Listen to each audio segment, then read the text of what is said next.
Haba na buhok ko. Ang kailangan ko na magpagupit ah.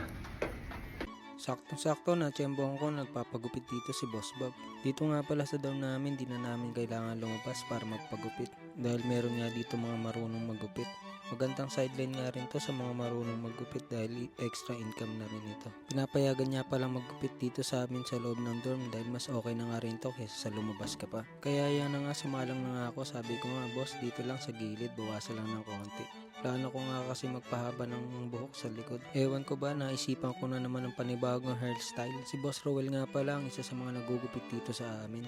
Marami silang nagugupit dito pero sa kanya ako madalas na nagpapagupit. Malaking bagay nga pala ito kung may ganitong kakayahan ka dito sa abroad. Dahil maaari mo itong pagkakitaan at siguradong dudumugin ka ng mga magpapagupit sa'yo. Isang bagay nga pala ang kinaayawan ko pag nagpapagupit ako.